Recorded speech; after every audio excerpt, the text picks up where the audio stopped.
Olá, pessoal!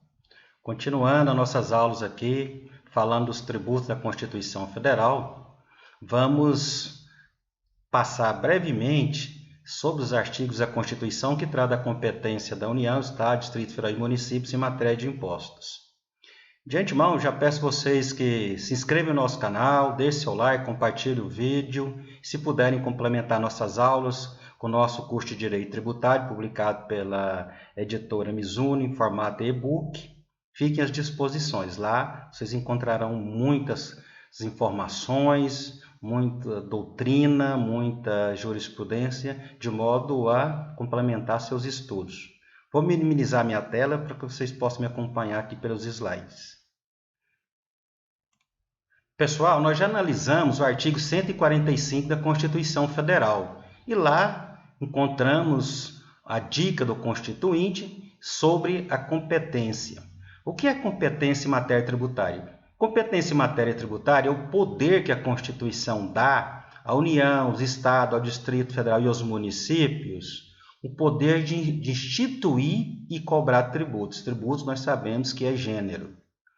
E essa repartição de competência pode ser, sim, exclusiva, concorrente. Aqui, em matéria de impostos, que são os tributos mais importantes da Federação Brasileira, já que financiam todas as despesas públicas, o Constituinte adota a regra da competência privativa. Então, nos impostos arrolados neste artigo 195 da Constituição Federal, somente a União pode instituí-los e cobrá-los, observando todas as limitações do poder de tributar, entre outros empecilhos, entre outros freios que existem no sistema tributário brasileiro. Assim, compete à União instituir impostos sobre importação de produtos estrangeiros, exportação para o exterior de produtos nacionais e nacionalizados, rendas e proventos de qualquer natureza, produto industrializado, operações de câmbio, seguro, operações de crédito relativas a títulos e valores imobiliários, propriedade territorial e sobre grandes fortunas em lei, conforme previsto em lei complementar. Notem que a União pode instituir, portanto, 7 impostos. Nós estamos falando aqui de impostos, né? Existem tantas outras exações, já vimos. Existem pelo menos mais 4 categorias. Somado com impostos, são 5. Imposto de importação, que é o famoso II, imposto de exportação, o IE, rendas e proventos de qualquer natureza, o famoso imposto de renda, tanto das pessoas físicas quanto das pessoas jurídicas, produtos industrializados, é o IPI, operações de crédito, câmbio, seguro relativo a títulos e valores imobiliários, é o famoso IOF, propriedade territorial rural, é o ITR, e grandes fortunas que ainda não existem no Brasil, mas existem muitos projetos a respeito, principalmente nesse momento de crise econômica e crise sanitária. A gente vai analisar cada um desses impostos especificamente nas aulas seguintes.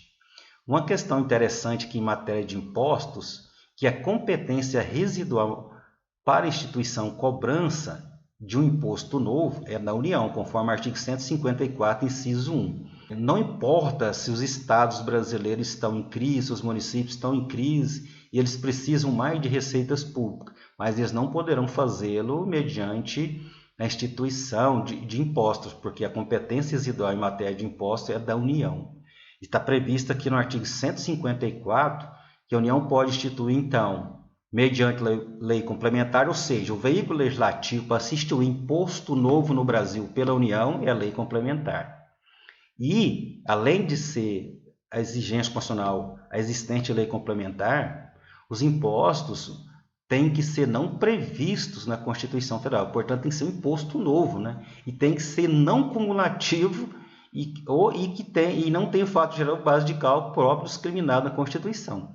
Ou seja, para a União instituir um imposto novo, há muitas exigências. Tem que ser não cumulativo, não pode duplicar a base de cálculo de imposto já existente, que é lá rolada no artigo 153, e tem que ser mediante lei complementar. Uma hipótese poderia ser, a movimentação financeira, que já foi objeto da CPMF. O problema seria a não cumulatividade. Mas está aí desafiando a inteligência dos agentes da União, dos servidores públicos da União, dos agentes políticos, na instituição de imposto novo. E a União também pode instituir, além desse imposto novo, usando a sua competência residual, pode instituir também imposto extraordinário. Além do empréstimo compulsório, lá naquelas hipóteses do artigo 148, aqui no 154, inciso 2, também permite à União, na iminência ou no caso de guerra externa, imposto extraordinário, compreendido ou não em sua competência tributária.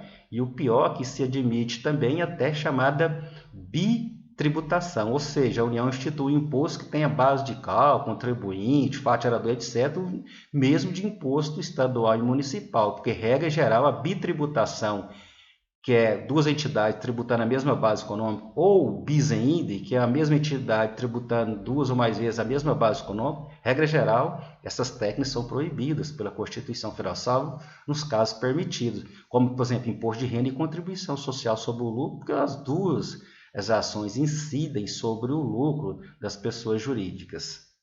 Então, a União também pode instituir, além do imposto residual, o imposto novo, impostos extraordinários, né? Que serão suprimidos gradativamente, cessadas as causas de sua criação. Então, por estar vinculado a um fato muito grave, guerra externa e sua iminência, e devem ser suprimidos. O artigo 155 da Constituição Federal já traz a competência dos estados e do Distrito Federal para instituir impostos.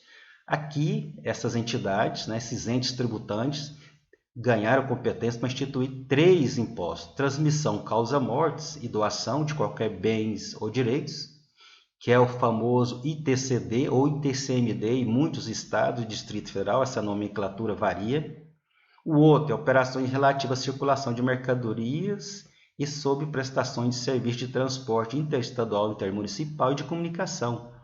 É o famoso ICMS, que é o tributo mais complexo, mais gerador de guerra fiscal no Brasil. Vamos estudá-lo no momento oportuno. E, por fim, propriedade de veículo automotor, que é o famoso IPVA. Uma questão que a gente deve ressaltar também, que ao Distrito Federal pertencem os tributos estaduais, né? Aqui é o ITCD, ITCMD, ICMS e o IPVA. Porque ele é um distrito que se equipara, né? Ele reúne, o Distrito Federal reúne na sua pessoa jurídica de direito público, né, as atribuições de um estado propriamente dito e de municípios. Por fim, o artigo 156 da Constituição Federal, que fala que compete aos municípios instituir impostos sobre. Também temos aqui uma trilogia, né? O primeiro imposto sobre propriedade predial e territorial urbana, é o famoso IPTU ou ITU, se for construído IPTU, se não for construído ITU, por exemplo, sobre o lote é o ITU. E transmissão intervivos, a qualquer título, por ato oneroso de bens imóveis, por natureza ou cessão física e de direitos reais sobre imóveis, exceto dia de garantia, como cessão de direito à sua instituição. Então, transmissão intervivos pertence ao município, é o famoso ITBI, né? Então, sim, o ITBI pertence aos municípios. O causa-morte pertence aos estados, mas o intervivos pertence aos municípios. E o terceiro imposto que os municípios podem instituir é o famoso ISS ou ISSQN, que é o Imposto sobre Serviços de qualquer natureza, não compreendido da competência dos estados em relação ao ICMS. A lei do ISS, que vamos estudar logo lá na frente, tenta separar, e a jurisprudência do STJ complementa essa intenção do legislador, separar o ISS ou ISSQN do ICMS, porque há uma zona cinzenta ali, porque imagine só, quando há prestação de serviço, ou melhor, quando há venda de mercadoria acumulada com prestação de serviço, como que se resolve isso? Lá na frente vamos analisar essas questões. E ressaltando aqui também, já que o Distrito Federal não pode ser dividido de municípios, porque ele é um Distrito Federal, a sede da República é no Distrito Federal, ao Distrito Federal então pertence também os impostos municipais. Então, vocês notaram que o Distrito Federal cobra os impostos estaduais e os impostos municipais. Logo em seguida, vamos analisar cada imposto individualmente. Obrigado, deixe seu like, se inscreva no canal e compartilhe este vídeo. Até breve!